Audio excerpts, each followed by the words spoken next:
Hey, welcome back. Huh? How about that? Good to be back, man. I was sharing with the group earlier.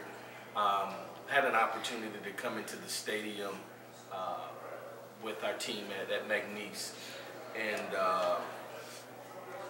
coming through the tunnel and walking onto the field, and it's going to sound weird to you guys, but just the smell of the grass and looking in the stadium, and this is pregame.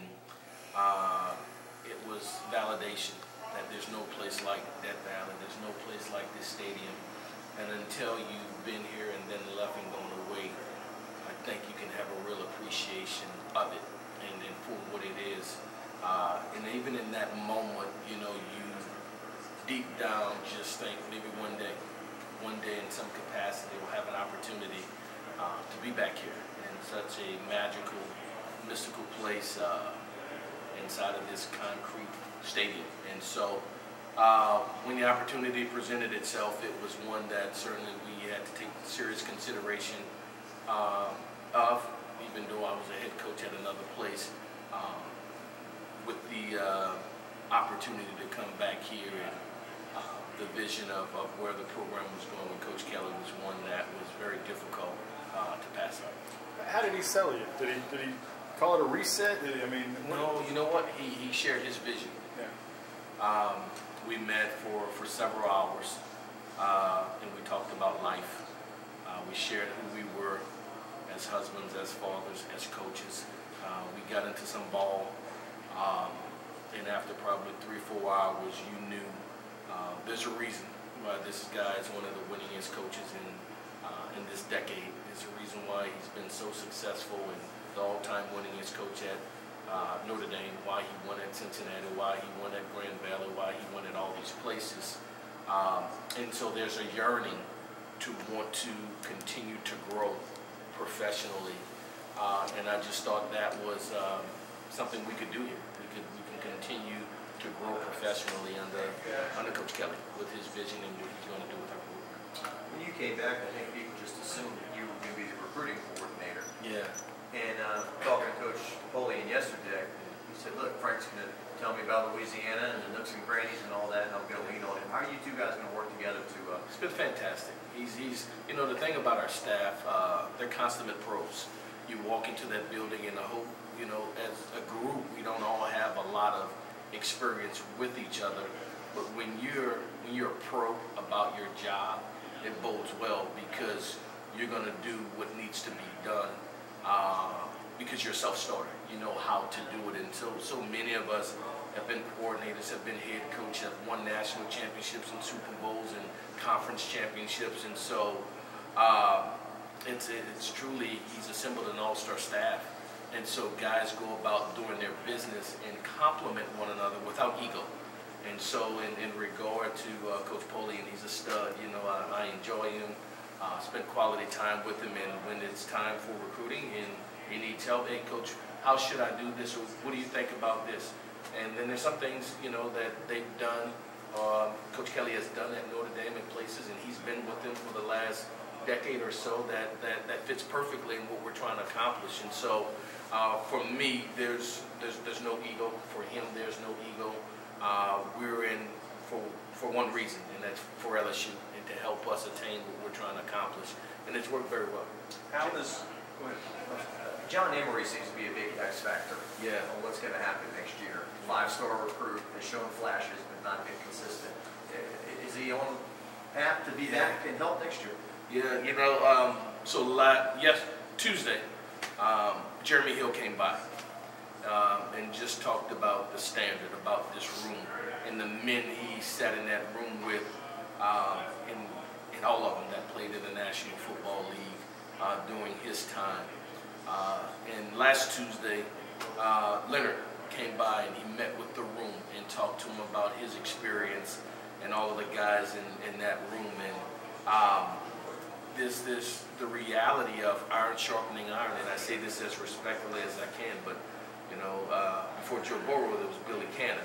All right, and you look at the great ones, we were biasly, I would say, RBU before we were anything else. When you talk about Billy Cannon, when you talk about Dalton Hilliard, when you talk about Sammy and Gary James and on and on and on. And just in our short window, sharing with them, the Charles Scott, the Trendon, the Keelan, the Spencer, the Richard Murphy, the Stephen Ridley, the Alfred Blue, the Spencer Ware, the Michael Ford, and I mean, it just was continuous of guys that played at an extremely high level, that were on the same team. We had 4 and 5 running backs in one room that became professionals at some point or another within their career, and that's our standard. We got to get back to that. I would say, we'd have conversation, and you guys may have asked me, who's going to start this week? Don't matter. They all bite. They all bite. Any one of them we put in there, they're going to play, and they're going to play well. And they continue that way through the time there. So we want to continue to foster that in our room. I think not only John Emery, but we have other guys in that room that have that same thing about themselves. But I think it's important for them to be able to understand the culture and what's been done in that running back room for so many years here, consistently for so long. And so we just want to be able to get back to our winning ways and take care of our room and represent ourselves well in the classroom, in the community, and on the field. Frank, can you tell us a little bit about Noah Kane? Obviously, signing him out of the portal, bringing him back home. Obviously, that was a recruitment many years ago. That was a wild one. It didn't end in LSU's favor. So probably he on his phone he had a picture of me breaking him down at camp. He was 11 or 12 years old. All right, and so even then he was bigger than most of them at that age. And when they would come to camp, Leonard and those guys were a few years older, and so he'd come to youth camp, but he'd stay. His dad lives here, so he'd stay in town, and he'd come back to high school camp, and I'd let him come with the big boys. So he's very familiar with the history of it. And what happens is kind of what I shared. Even when you're from here, and sometimes you go away and come back. I walked into that stadium with Noah Kane on his recruiting visits, and tears came down his eyes as he was filled with emotions and said, "This is what I've always wanted. This is my dream that's going to become a reality, and we'll get it done together." And we rejoiced in that moment. It was a very emotional time for him. In perspective, in a world of NILs, in the world of can I have this, do I want that, he just wanted to be at LSU. And that's special. There's something to be said for that. So he'll be a big compliment to those guys in the room. And we'll continue to recruit at a high level in that room.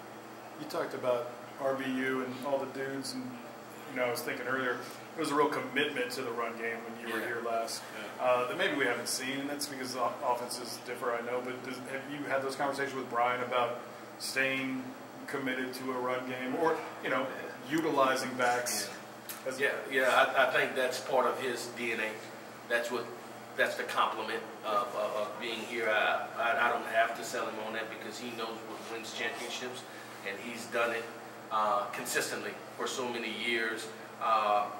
No different than Mike and what they did at Cincinnati. And so I think that is something that's understood and how our approach will be. And then we're very fortunate because as we run the ball, the passing game, just to have Cortez Hankton, to have Joe Sloan and those guys here from a passing perspective. I mean, talking about a guy who just won a national championship, right? And just lit it up with his expertise in the passing game schematically that adds value to us will be phenomenal. So I think we have an all-star staff. I think we have some good players on our team. I think we'll continue to get better with our recruiting class, and I think we'll work in unison, in harmony to be able to get that done.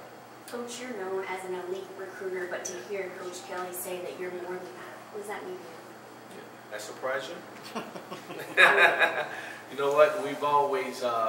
I've always prided myself on being very thorough in every one of those aspects. Those guys become successful and they're able. So when Jeremy and Leonard came and they're talking to the team, they talk to our current players about being a student of the game.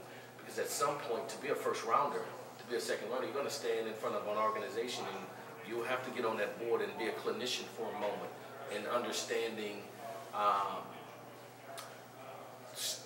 schematically what's trying to get accomplished. And the reason why a guy like Alfred Blue could rush for 300 yards and get hurt and still get drafted is because of his knowledge and his training that has been bestowed upon him. And so we're teachers before we're anything else. I'm a teacher before anything else. I'm a science teacher.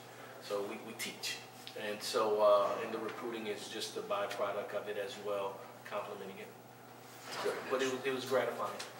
Thank you. Thank you guys. Thanks, Coach.